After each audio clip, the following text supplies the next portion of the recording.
Depuis quelques années, vous appliquez les peines planchées. Quel est le retour que vous avez à ce sujet Alors les chiffres sont parfois très étonnants. Là, j'ai lisais une étude dernièrement qui faisait état de 40% des cas où les peines planchées sont encourues, où elles étaient réellement prononcées. Je pense que les chiffres, on leur fait dire un peu ce qu'on veut. Cette étude, visiblement, portait non pas sur la durée elle-même de la peine prononcée, mais sur les cas où la peine était intégralement prononcée en emprisonnement ferme. Visiblement, la loi, de toute façon, elle est appliquée dans sa totalité, pour la simple et bonne raison que la peine planchée, c'est le principe, et que la loi prévoit elle-même des exceptions. Donc, même lorsqu'une juridiction considère qu'on est dans le cas des exceptions, elle ne fait qu'appliquer le texte. Donc, finalement, il n'y a Cette pas... loi remplit les prisons quand même en France. Alors, effectivement, ça a contribué à remplir les prisons, et puis ça nous conduit à des situations... Est-ce qu'elle est utile? Est-ce qu'elle est utile d'après vous?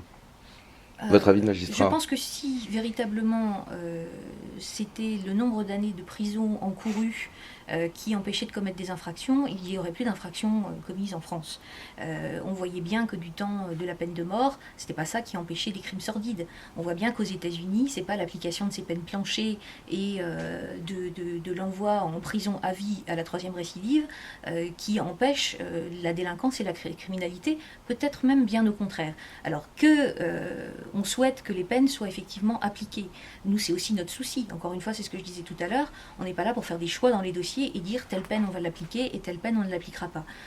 Mais je pense qu'il faut être cohérent. Il faut quand même que les peines soient adaptées à la personnalité, soient adaptées au contexte.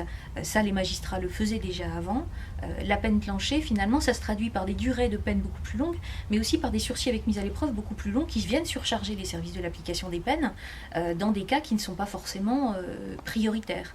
Ça vient aussi surcharger les prisons.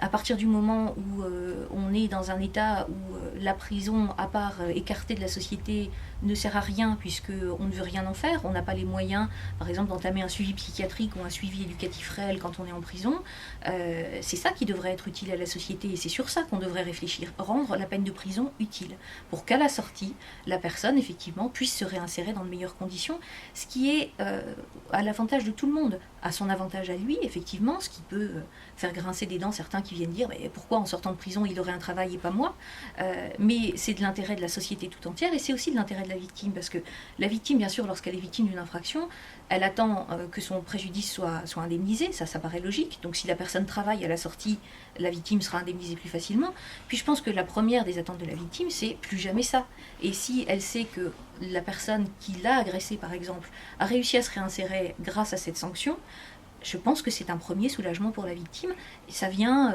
aider, supprimer ce sentiment d'insécurité et ce sentiment d'impunité aussi. Ce qui compte, c'est pas la sévérité de la sanction, c'est la réalité de la réponse. Et là, on en arrive à avoir des sanctions qui, sur le papier, sont plus sévères, mais qui, concrètement, peuvent pas être appliquées. Puisque, encore une fois, faute de moyens, on en arrive là. Et donc, du coup, cette loi sur les peines planchées, qui était encore une atteinte à l'individualisation des peines, ce que font les magistrats, et donc une atteinte encore contre les magistrats et une défiance à l'égard des magistrats, cette loi sur les peines planchées, pas vraiment l'intérêt. Et je crois qu'il faut absolument, pour de nombreux textes d'ailleurs, qu'il y ait un travail, un audit de la réalité des textes, de l'application des textes, de la nécessité de ces textes-là. Et la loi sur les peines planchées, elle est comme d'autres lois, on n'a pas vraiment de retour clair, ou en tout cas pas de retour positif.